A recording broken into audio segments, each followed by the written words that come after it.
এখন আমি ডিমের তরকারি রান্না করব, ডিমের ঝোল।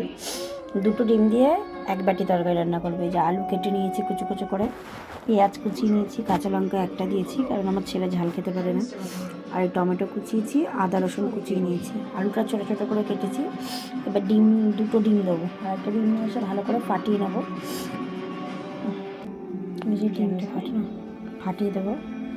দুটো ডিম নিয়ে নিয়েছি, ফাটিয়ে নিই। এবার ডিমটাকে ভালো করে, ডিম দুটোকে ভালো করে ফাটিয়ে নেবো, তারা ভালো ফুলবে।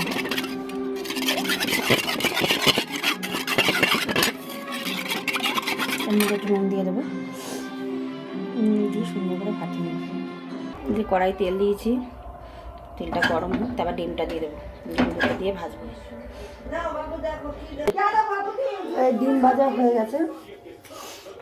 এবার আলু পেঁয়াজ কড়াইয়ের মধ্যে তেল দিয়ে দিয়েছি, পেঁয়াজটা ভাজবো সুন্দর করে, পেঁয়াজ লঙ্কা এগুলো ভাজবো। তারপরে এই টমেটোগুলো দিয়ে দেবো, তেলটা গরম হোক ততক্ষণ। দেখতে পাচ্ছেন কড়াইতে তেল গরম হবে। আমাদের কালো বলে কিছু মনে করবে না, এটা লোহার কড়াই এবং অনেক পুরনো কড়াই। এটা লোহার কড়াই বলে এত কালো, আরেকটা অনেক পুরনো হয়ে গেছে, তাই জন্য। এই যে পেঁয়াজ কাঁচা লঙ্কাটা দিয়ে দেবো আস্তে আস্তে করে।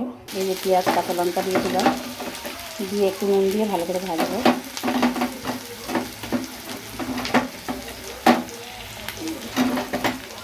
পেঁয়াজ দিয়েছি, কাঁচা লঙ্কা দিয়েছি, এর মধ্যে নুন দিয়ে একটু ভালো করে ভাজবো লাল করে। আস্তে জুড়ে দিয়ে দিলাম, তাহলে ভাজাটা ভালো হবে। একটু ভালো করে ভাজবো। এই যে পেঁয়াজটা আমার লাল লাল করে ভাজা হয়ে গেছে, দেখতে পাচ্ছেন। এবার আলুগুলো দিয়ে দেবো, আলুগুলো দেখে ছোটো ছোটো করে কাটা, তাই জন্য এবার দেবো। এবার আলু পেঁয়াজটা একসঙ্গে সুন্দর করে ভেজে নেব, টমেটোটা পরে দেবো। সুন্দর করে একটু ভেজে নিই, আর ভাজা হোক, সবাই ভাজা থাকবেন, এটাকে ভালো করে ভেজে নিই।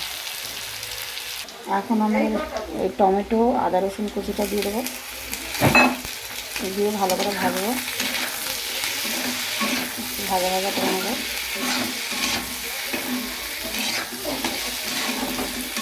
ভালো করে কষিয়ে কষিয়ে ভাজা ভাজা করে নেবো। এটার মধ্যে আমি একটু হলুদ গুঁড়ো লঙ্কার গুঁড়ো সবই দিয়ে দেবো। কিন্তু লঙ্কার গুঁড়ো হলুদ গুঁড়ো দিলাম, একটু লঙ্কার গুঁড়ো দিয়ে দিলাম, অল্প করে দিলাম। এবার একটুখানি জল দিয়ে দেবো, নাহলে মশলাটা পুড়ে যাবে। হলুদের গুঁড়ো লঙ্কার গুঁড়ো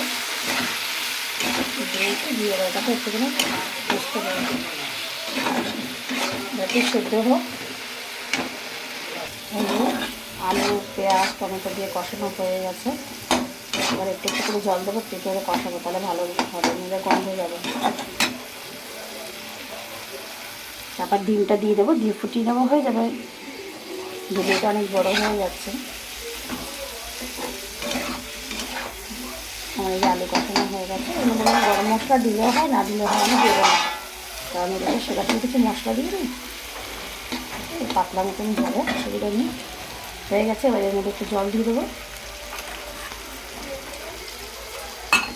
জল দিয়ে দেবো, দিয়ে ডিমটা দিয়ে খেয়ে নেবো, হয়ে যাবে আমার রান্না।